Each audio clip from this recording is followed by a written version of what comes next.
이사야 30장 18절 같이 읽겠습니다. 그러나 여호와께서 기다리시나니 이는 너희에게 은혜를 베풀려 하심이요 일어나시리니 이는 너희를 긍휼히 여기려 하심이라. 대저 여호와는 정의의 하나님이심이라. 그를 기다리는 자마다 복이 있도다. 아멘. 옛날에는 가장 빨리 만들 수 있는 음식이 국수를 삶는 것이었습니다. 크고 작은 집안일이나 잔치에도 단골로 국수가 등장을 합니다. 저희 어렸을 때 저는 고등학교 1학년 때 주일학교 선생을 했는데 주일 낮예배 끝나고 교회에서 점심 식사를 대접하는데 비빔국수 또 물국수, 잔치국수를 끓여서 푸짐하게 먹고 또 비벼 먹고 했던 그런 기억이 납니다. 그런데 이제 그 국수를 삶아 먹는 것이 너무 불편하니까 국수 대신 대용식품으로 단 10분 만에 끓일 수 있는 라면이 등장을 했습니다. 그래서 큰 인기를 얻었죠. 그런데 이제 라면 끓이는데 10분도 너무 오래 걸리니까 컵라면이라고 하는 것이 등장을 했습니다. 물을 붓고 5분이나 3분을 기다리면 먹을 수 있는 것입니다. 그런데 그것도 너무 길다. 그리고 지금은 1분 혹은 30초면 먹을 수 있는 라면이 등장을 했습니다. 사람들이 먼 곳을 왕래하는 것도 마찬가지입니다. 옛날에는 경상도나 전라도에서 한양까지 가려면은 두세 달 걸렸다고 하는 겁니다. 그런데 지금은 서울에서 부산까지 고속열차를 타면은 2시간 반이면은 도착을 한다는 것입니다. 이처럼 고도로 발달된 문명을 누리며 살아가는 우리들에게는 기다림의 여유가 없어져 버렸습니다. 문명의 발달에 사람들에게 편리함을 주는 좋은 혜택을 가져다 주는 반면에 사람의 마음이 조급하고 모든 것을 쉽게 결정하고 판단하고 결정하고 그런 부작용이 따르고 있다는 것을 알 수가 있습니다. 조급한 마음은 여유를 잃어버리게 되고 기다리지 못하고 어려움이 있을 때 견뎌내지 못하는, 그래서 극단적인 행동을 하게 되는 경우를 많이 보게 됩니다. 우리가 신앙생활을 하면서도 조급성이 많이 따르고 있습니다. 근데 우리는 빨리빨리 하나님이 채워주시고 빨리빨리 은혜를 주시고 빨리빨리 복을 주시고 빨리빨리 해주셔야 그것이 우리 직성에 풀리는데, 하나님의 시간과 우리 인간의 시간은 달라서 하나님은 오래 참고 기다리라고 말씀을 하시는 겁니다. 우리는 급해 죽겠는데, 나는 정말 지금 이 문제를 이달 안에 금년 안에 해결해야 되는데 하나님은 전혀 급하신 것이 없습니다. 하나님도 오래오래 기다리시는 분임을 알 수가 있습니다. 본문에서 무릇 그를 기다리는 자는 복이 있다 이렇게 말씀하셨습니다. 무슨 기다림이 복이 있습니까? 기다림이 얼마나 지치고 힘들고 얼마나 고통스러운 것인지 여러분들은 크고 작은 일상 속에서 기다림이 얼마나 힘든 것인지를 다 경험하셨을 것입니다. 근데 하나님은 오늘 말씀을 통해서 기다리는 자는 복이 있다 이렇게 말씀하셨습니다. 무엇을 기다려야 하느냐? 기다리는 자는 복이 있다고 하셨는데, 그러면 우리는 무엇을 기다려야 하느냐? 첫째로 약속의 말씀을 기다려라 그 말씀입니다. 성경을 읽다 보면은 약속의 말씀이 수백 가지 수천 가지가 많이 있습니다. 내가 너를 복을 줄 것이다. 내가 너와 함께 할 것이다. 너를 형통하게 할 것이다. 내 후손을 번성케 하실 것이다. 다 나음을 받았다 하는 그러한 축복의 약속의 말씀들이 너무너무 많이 있습니다. 이것이 바로 약속의 말씀이라고 하는 겁니다. 하나님은 지키시지도 못하실 약속을 남발하시는 분이 아닙니다. 하나님은 반드시 그 말씀하시는 것을 지키신다는 겁니다. 인간 사회에 있어서도 약속이라고 하는 것이 굉장히 중요한 겁니다. 그 약속이 무너지면 모든 신뢰감이 다 무너지고 믿음조차도 다 무너지는 것입니다. 하물며 하나님께서 약속하시고 하나님께서 그 약속을 어기신 적은 단 한 번도 없습니다. 민수기 23장 19절에 보니까 하나님은 인생이 아니시니 시건치 않으시고 쓸데없는 소리를 안 하시고 인자가 아니시니 후회가 없으시도다. 하나님은 말씀하신 그것에 대해서 후회하지 않으시고 어찌 그 말씀하신 것을 행하지 않으시며 하신 말씀을 실행치 아니하시랴. 하나님의 말씀하신 것은 반드시 실행하신다는 겁니다. 그래 우리 인간들은 아침에 말했다가 저녁에도 변하고 이 손바닥 뒤집듯이 바뀌는 것이 인간의 마음이라고 하는 겁니다. 얼마나 많은 약속의 말씀들을 우리에게 주셨는가. 요즘 전부 힘들다고 하잖아요. 경제적으로 힘들고 살기가 너무 팍팍하고 자녀 사교육비가 그냥 하늘을 찌르듯이 높아져가고 빚은 그냥 이렇게 쌓여가고 이렇게 힘들고 어려울 때 우리는 하나님의 말씀을 기억할 수 있습니다. 고린도전서 10장 13절에 이런 말씀을 하셨습니다. 사람이 감당할 시험 밖에는 너희에게 당한 것이 없나니 오직 하나님은 미쁘사 너희가 감당치 못할 시험당함을 허락지 아니하시고 시험당할 쯤에 또한 피할 길을 내사 너희로 능히 감당하게 하시느니라. 시험은 누구에게나 오는 겁니다. 개인에게도 오고 단체에도 오고 국가에도 오고 교회도 오고 사회에 다 시험이 옵니다. 그런데 그 시험 앞에 절망하지 말고 하나님께서는 피할 길을 주셔서 그 시험을 이기게 하신다 하는 약속의 말씀을 주셨습니다.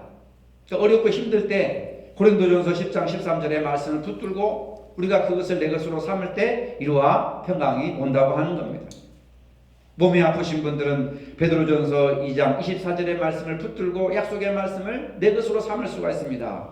저가 채찍에 맞음으로 너희는 나음을 얻었네.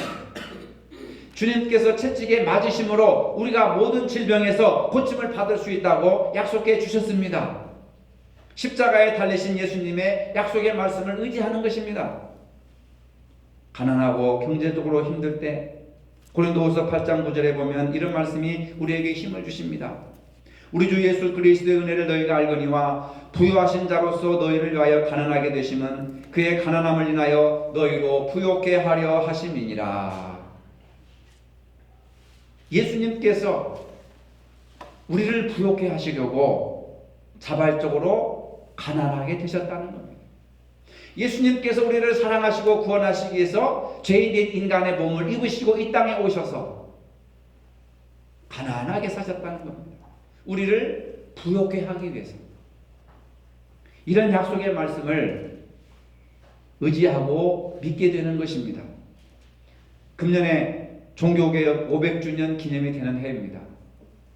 개신교로서는 가장 큰 행사라고 할 수 있죠. 종교개혁자 쯔빙글리는 종교개혁을 일으키면서 엄청나게 많은 시련과 심지어는 죽음의 위협까지 경험했다는 것입니다.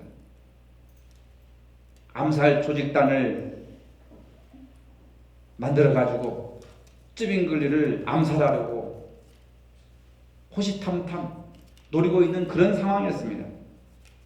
언제 죽을지 모릅니다. 누구의 손에 칼에 맞아 죽을지 모릅니다. 그런데 쯔빙글리는 그러한 위협 속에서 하나님의 약속의 말씀을 붙들었습니다. 시편 121편 8절의 말씀을 믿고 의지했다고 합니다. 여호와께서 너의 출입을 지금부터 영원까지 지키시리로다.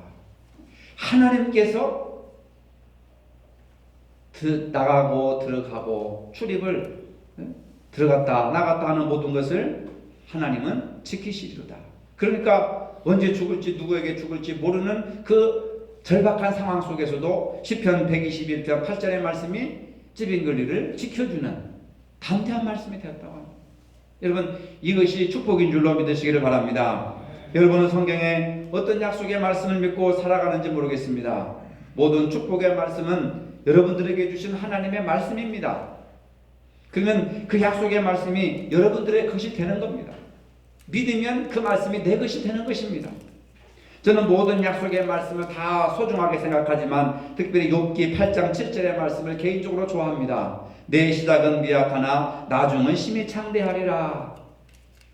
우리 모두는 다 미약한 존재들입니다. 연약한 존재들입니다. 진흙으로 만들어졌기 때문에 티끌로 만들어졌기 때문에 다 그게 그거예요. 그러나 하나님께서 개입하시면 나중은 심히도 창대할 것이다. 자, 목요일 날 18개 노예에 전라북도, 전라남도, 제주도까지, 제주도 사람들은 안 하고 전라남도, 전라북도 18개 노예의 총회원들이 총회를 했습니다. 대전 세희망교에서 두 번째로 제가 했는데, 그때 제가 목사님들을 대상으로 강의를 했습니다. 저보다도 더 큰 교회, 저보다도 더 능력 있는 사람들이 18개 노예에서 대표로 왔으니까 얼마나 훌륭한 사람들이 많이 왔겠습니까? 근데 제가 거기서 특강을 했거든요. 신학에 대한 특강을 했습니다. 두 번째로 이제 제가 그 교회에서 특강을 하게 됐는데, 하면서 제가 감동을 받은 게, 나 같은 것이 무엇인데, 나는 저들보다 잘난 것도 없고 가진 것도 없고 큰 교회도 아니고 내설만한 것도 없는데, 목사님들 앞에서, 기라성 같은 목사님들 앞에서 내가 1시간 동안 특강을 하게 되다니, 이게 하나님의 은혜가 아닌가. 제가 무슨 노비를 했겠습니까? 제가 나를 세워달라고 부탁을 했겠습니까? 그럴 수가 없어요. 총회에서, 서울 총회에서 주관하는 것이기 때문에.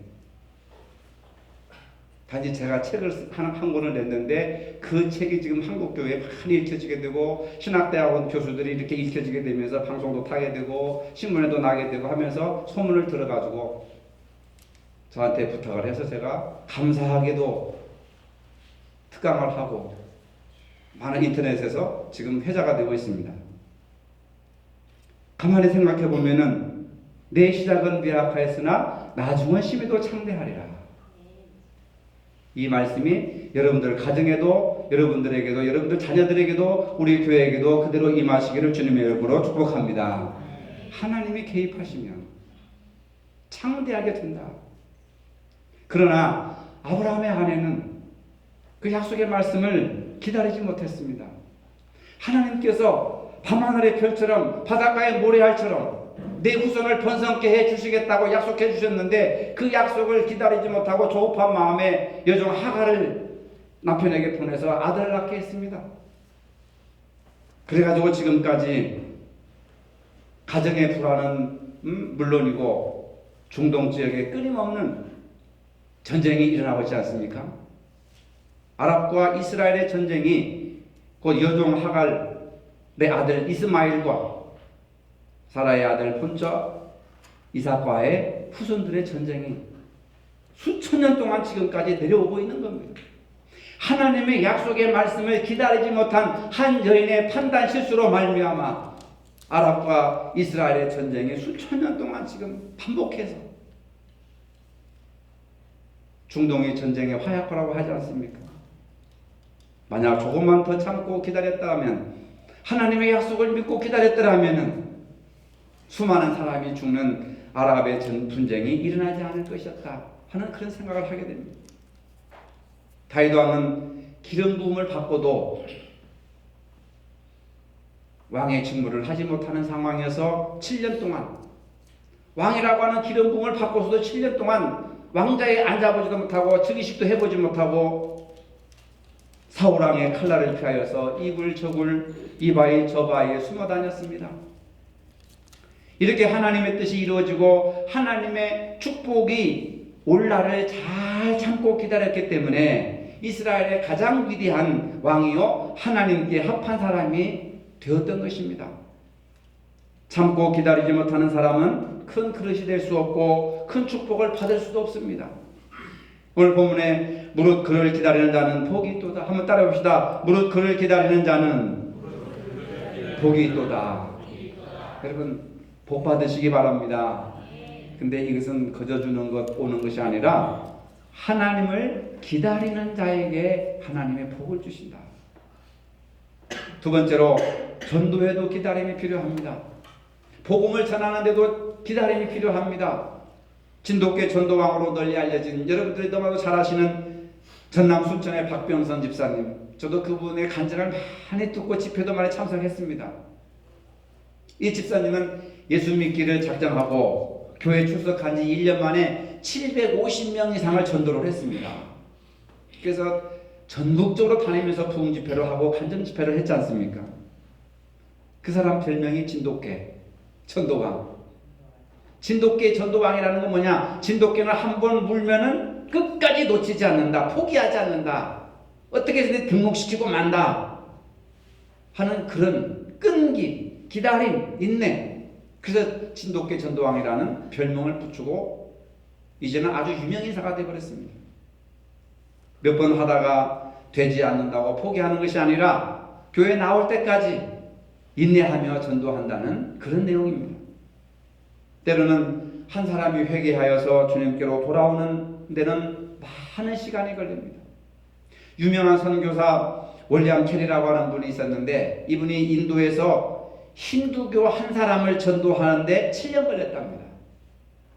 여러분 7년이 어마어마한 세월이잖아요. 선교사가 선교 활동을 했는데 7년 만에 한 명 전도했다는 거예요. 우리가 생각할 때는 선교사로서 자격이 없다, 능력이 없다. 도대체 뭐하고 했는데 이렇게 7년에 한 명 정도밖에 전도를 못했느냐. 회교도. 또 이분이 서아프리카에서 한 명 전도하는데 14년이 걸렸답니다. 뉴질랜드에서 한 영혼을 구원의 길로 인도하는데 9년이 걸렸다고 하는 겁니다. 인도 선교회에서는 15년 동안 10명밖에 전도를 못해가지고 이 선교회의 문을 닫을까 말까 그렇게 고민을 하다가 이왕에 우리가 시작한 거 좀만 더 기다리자 해가지고 15년을 기다린 결과 15,000명을 전도할 수 있었다고 기록하고 있습니다. 여러분 전도에도 기다림이 필요하다는 것입니다. 근데 기다림이 필요하다는 것은 아무것도 안 하고 사람들이 올 때까지 기다리다고 하는 그런 것이 아니죠. 진돗개 왕처럼 하고 또 하고 관심을 갖고 또 하고 또 하고 7년을 기다릴 수 있습니까? 9년을 그렇게 기다릴 수 있습니까? 손 놓고 아무것도 안 한 것이 아닙니다. 계속 만나고 접촉하고 섬기고 관계 맺고 영혼에 대한 사랑, 그 영혼에 대한 사랑 오늘 우리들에게 필요한 겁니다. 교회의 부흥도 기다림이 필요합니다. 기도 응답도 기다림이 필요합니다. 우리의 믿음의 성장도 기다림이 필요합니다. 물도 100도가 돼야 끓기 시작하잖아요.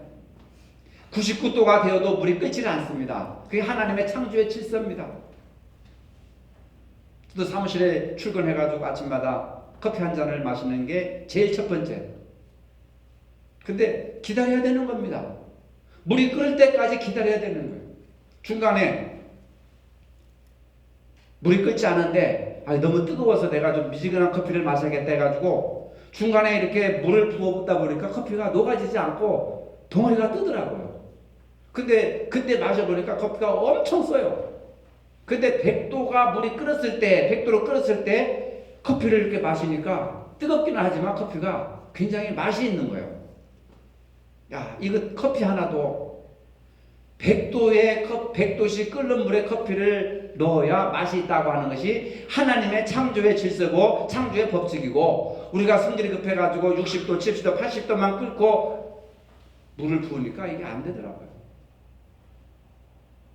그러니까 물도 100도가 돼야 끓기 시작하고 우리 인생도 마찬가지입니다. 100%가 되어야 비로소 보이기 시작하는 거예요. 여러분 한평생 부부가 같이 살았어도 서로 잘 압니까? 모르잖아요. 그래서 동상이몽이라고 하는 속담이 생겼습니다. 같은 한 벽에를 펴고자 하지만 꿈은 각기 다르게 꾼다는 거예요. 한평생 부부가 같이 살아도 당신의 마음을 내가 모르겠다. 당신의 속마음을 내가 모르겠다는 겁니다. 100%가 되어야 상대방이 보이기 시작하고 상대방을 이해하기 시작하고 상대방을 사랑하기 시작하는 겁니다. 여러분 사랑이 기독교의 핵심이고 찬양도 하셨지만 사랑하자 이렇게 이야기했잖아요. 사랑이 됩니까? 사랑이 안 됩니다. 여러분 사랑받고 있습니까? 사랑받고 있지 못합니다. 여러분 이웃을 사랑하고 있습니까? 사랑하지 못하고 있습니다. 죽을 때까지 평생 사랑 타령만 하다가 끝나는 거예요. 십자가가 보입니까? 눈에 보이는 십자가 이것이 십자가가 아니잖아요. 십자가 속에 예수 그리스도의 사랑이 녹아 있는 것이 보여야 되잖아요. 100%가 되어야 그때 비로소 보이기 시작합니다. 성경도 여러분 본다고 읽어집니까? 읽어진다고 이해가 됩니까? 그 속에서 하나님의 사랑과 예수님의 사랑을 여러분들 느낄 수 있습니까? 천만에요. 안 보입니다. 안 들립니다. 왜 그렇습니까? 100% 우리가 주님 앞에 올인하지 못하고 100% 주님을 내가 영접하지 못했기 때문에 성경을 봐도 이해를 못하는 거예요. 설교를 들어도 이해가 안 가는 거예요. 어려운 내용이라서 이해가 안 되는 경우가 아닙니다. 십자가의 도, 십자가의 사랑, 십자가의 희생, 구원 얼마나 많은 이야기를 얼마나 많이 들었습니까? 그렇다고 여러분의 삶이 달라졌습니까? 나의 못된 행동이 달라졌습니까? 여전히 혈기, 여전히 충돌, 여전히 분노, 여전히 비난, 여전히 원망, 불평 이렇게 살고 있지 않습니까? 제가 서두에 기도했지만 부활절을 지난 지 딱 일주일밖에 안 됐습니다.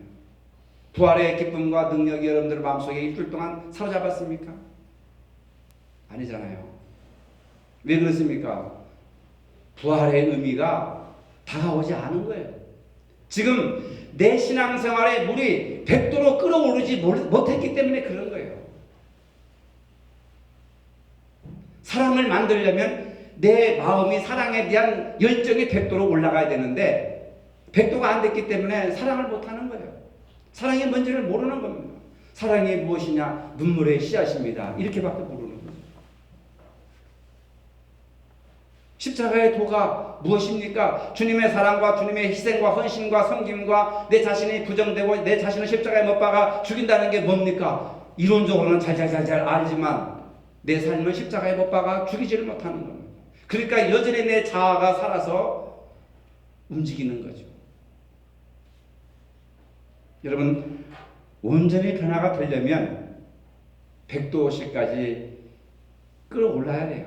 그래야 커피를 만들어도 커피에 부어도 맛있는 커피가 되고 컵라면에 부어도 컵라면이 잘 이렇게 익어서 먹을 수 있게 되고 미지근한 물 컵라면에다 부어보세요. 풀죽이 됩니다.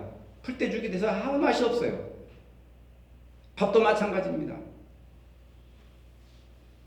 어제 김호 목사님하고 전기밥솥을 사러 가셨는데 필요하다고 해서 제가 가서 교회 청소기도 사고 다 고장나가지고 밥솥을 아주 좋은 것을 사셨더라고. 근데 내가 김현수 집사님한테 아침에 밥 먹을 때 어떠니 밥맛이 너무 좋다는 거예요. 압력밥솥을 사셨는데 밥맛이 너무 좋다는 거예요. 근데 전에 있던 밥솥은 밥맛이 정말 맛이 없었대요. 밥도 잘 안 되고. 왜 그렇습니까? 그것은 좋은 제품이라 좋은 기능을 제 기능을 잘 하니까 똑같은 쌀을 하고 똑같은 물을 담아도 밥맛이 달라지는 거예요. 여러분 언제까지 내가 고장난 보온밥통, 고장난 밥통을 가지고 밥을 하겠습니까? 그러니 얼마나 힘들겠어요, 여러분. 갈등이 오고 마음에 절망이 오고 내가 이렇게 살아서는 안 되는데 이렇게 믿어서는 안 되는데 밥을 내가 이렇게 해서는 안 되는데도 안 되는 거예요. 그럼 어떻게 됩니까? 밥통을 바꿔야 되는 거예요. 내 심령을 바꿔야 되는 겁니다. 100% 예수님이 오셔서 나의 삶을 지배하고 정복하고 장악하도록 100% 그럴 때 끓는 물이 된다 그 말입니다. 등산할 때 가장 힘든 시기가 정상에 가장 가까이 이르렀을 때라고 하는 것입니다. 가장 힘들 때 정상에 얼마 남지 않았던 그때 조금만 기다리면 조금만 더 인내하면 정상에 도달하게 되는데 우리가 거기서 포기하고 내려오게 되는 거예요. 사업도 마찬가지고 공부도 마찬가지고 신앙생활도 마찬가지고 모든 게 다 마찬가지입니다.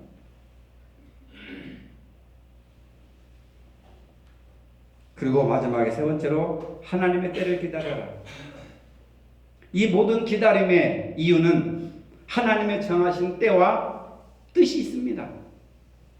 하나님께서는 모든 일을 아시고 이미 계획하셨기 때문에 우리에게 그런 환경을 제공하시는 겁니다. 우리는 그때를 기다려야 하는 것입니다. 무작정 손 놓고 기다리라는 것이 아니라 주어진 일에 최선을 다하는 삶의 자세로 기다려야 한다는 겁니다. 요셉은 하나님의 계시의 꿈을 꾼 다음에 형제들의 모함으로 구덩이에 빠져 죽을 뻔했고, 보디발의 집에서 종살이를 하다가 억울한 누명을 쓰고 감옥에 갇혔습니다. 그러나 요셉은 원망하지 않고 14년이나 참고 기다렸습니다. 술 맡은 관원장의 꿈을 해석해 줘가지고 그 사람이 복직을 하면서 자기를 좀 기억할 줄 알고 부탁을 했는데 2년 동안이나 까맣게 잊어버렸습니다. 배반을 했습니다. 그러나 요셉은 그 술 맡은 관원장을 원망하지 않았습니다. 불평하지 않았습니다. 이것도 하나님의 뜻이 계셨겠지. 기다리자. 마침내 하나님께서 때가 되심에 요셉의 때가 아닙니다. 바로왕의 때가 아닙니다. 술 맡은 관원장의 때가 아닙니다. 하나님의 때, 하나님의 시간, 하나님이 일하실 시간이 되시니까 바로왕에게 이상한 꿈을 꾸게 하셔서 아무도 해몽 못하게 하시고, 그때서야 술 맡은 관원장이 퍼뜩 생각하기를, 감옥에 있는 요셉이라는 청년이 내 꿈을 해몽해 주었지. 그를 기억하고 그를 바로왕에게 추천하는 거예요. 하나님이 일하시는 때가 있습니다. 요셉이 얼마나 답답하고 얼마나 원망하고 불평할 수 있겠습니까? 얼마나 절망이 크겠습니까? 그러나 이 모든 역사는 내가 원한 대로 되는 것이 아니라 하나님의 때에 이루어진다고 하는 것. 무릇 그를 기다리는 자는 복이 있도다. 어떻게 기다려야 합니까? 그러면 시편 37편 7절에 보니까 여호와 앞에 잠잠하고 참아 기다리라. 자기 길이 형통하며 악한 꾀를 이루는 자를 인하여 불평하지 말지어다. 불평하지 말고 잠잠히 참아 기다려라는 겁니다. 요셉이 불평했습니까?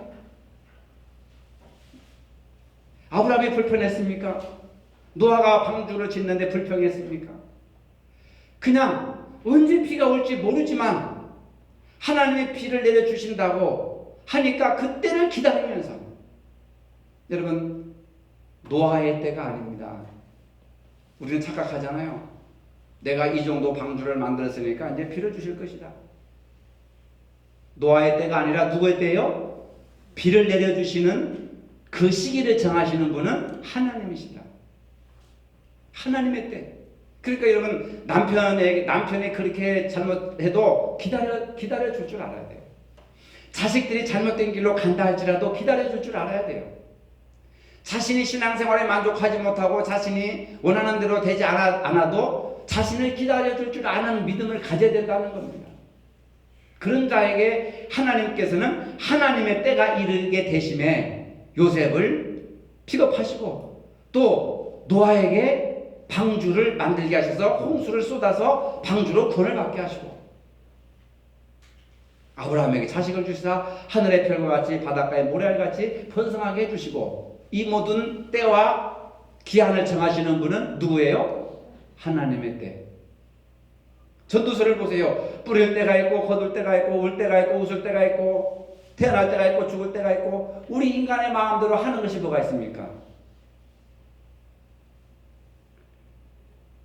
고난주간에 여러분 콩 잘 키우십니까? 부활절 달걀 콩 잘 심어요? 우리 집에는 이게 이상하게 뿌리가 올라오더라고요. 아니, 떡잎이 올라와야 되는데 뿌리가 콩나물처럼 뿌리가 올라와요. 그래서 아이고, 이거 내가 잘못 심었구나. 아무리 기다려도 안 와가지고 기다렸는데 뿌리가 올라오더라고요. 그래서 그걸 탁 털어가지고 조심스럽게 뿌리가 이만큼 올라왔어요. 손가락만큼. 이게 뭔가 잘못됐죠. 이게 무슨 장애인으로 태어났구나, 이게. 그래가지고 그것을 다시 조심스럽게 해가지고 부러질까봐 다시 옳게 딱 심어놨어요. 부활절 전에. 근데 오늘 아침에 보니까 이게 쭉 자라 올라와가지고 떡잎이 이렇게 모자를 쓰고 딱 올라왔더라고요. 한 10cm 정도 커졌더라고요. 그러니까 그걸 내가 아침 저녁으로 막 관심을 가져가지고 제가 했으니까 잘 커야 될 텐데 하고 기다려도요, 내가 원하는 그 시간에 올라오는 것이 아니라 하나님이 정해놓으신 창조의 질서 속에서 한 20일 정도 걸렸어요. 저는요, 그게 여러분들에게는 주일날 나눠드렸지만 저는 화요일날인가 택배가 와가지고 그때부터 심어놓은 거거든요. 여러분들보다 한 5일을 더 심어놨어요. 근데 이제 겨우 이제 올라왔거든요. 그래서 이거 콩 하나가 자라는 것도 내 뜻대로 되는 것이 아니구나. 그렇죠? 우리 급하잖아요. 사진 찍어가지고 인증샷 올려야 되니까. 이렇게 잘 키웠습니다 하고 자랑하고 싶으니까. 근데 내가 원하는 그 시간에 그만큼 자라주지도 않았더라고요. 그러니까 콩나물 하나도 누가 자라게 하시는 겁니까? 하나님이 자라게 하시는 거예요. 하나님의 때가 되니까 생명의 질서, 창조의 질서에 의해서 이게 점점점 자라게 되더라니까요. 내가 하는 건 아무것도 그냥 물만 주고 기다리는 것밖에 없어요. 가정도 마찬가지고, 교회도 마찬가지고, 직장도 마찬가지고, 자녀들도 마찬가지고, 여러분 자신도 마찬가지입니다. 기다리십시오, 여러분. 기다림은 신앙입니다. 기다림은 믿음입니다, 여러분. 우리는 하나님께서 초속 100km 또는 시속 100km 속도로 일하기를 원하시지만 하나님은 초속 20km, 초속 30km 거북이처럼 느리게 일하시는 모습을 볼 수가 있습니다. 때로는 더디고 느립니다. 때로는 조급할 상황이지만 하나님이 느리게 일하신다고 해서 우리가 조급해할 필요가 전혀 없습니다. 하나님을 절대로 우리가 앞서서 나갈 수가 없습니다. 문제는 목적지에 얼마나 빨리 가느냐가 아니라 그 목적지가 어디냐라고 하는 거예요. 그 목적지가 어디냐. 하나님을 앞서가서는 안 됩니다. 이스라엘 백성들은 하나님께서 구름기둥으로 불기둥으로 하나님께서 앞서주시고 치서서 이스라엘 백성들을 끌어가셨습니다. 구름기둥과 불기둥을 앞서가서는 안 된다 그 말입니다. 현실이 더디고 답답할지라도 하나님께서는 기다리는 자에게 응답하시고 축복하신다는 것을 믿으시기를 바랍니다. 거룩하신 아버지, 우리가 신앙생활을 하면서 하나님의 약속의 말씀과 전도와 기도 생활까지도 우리의 뜻대로 우리의 계획대로 되는 것이 아니라 하나님의 때를 기다릴 수 있는 지혜로운 마음을 갖도록 도와주시옵소서. 예수님의 이름으로 기도하옵나이다. 아멘. 이제는 우리 주 예수 그리스도의 은혜와 하나님 아버지의 무한하신 사랑과 성령의 교통하심이 이제 교회를 떠나 이사를 가시는 이승배 장로님 가족과 하나님의 때를 기다리는 신앙을 갖기를 원하는 모든 성도들 머리 위에 이제로부터 영원토록 함께 하시기를 축원하옵나이다. 아멘.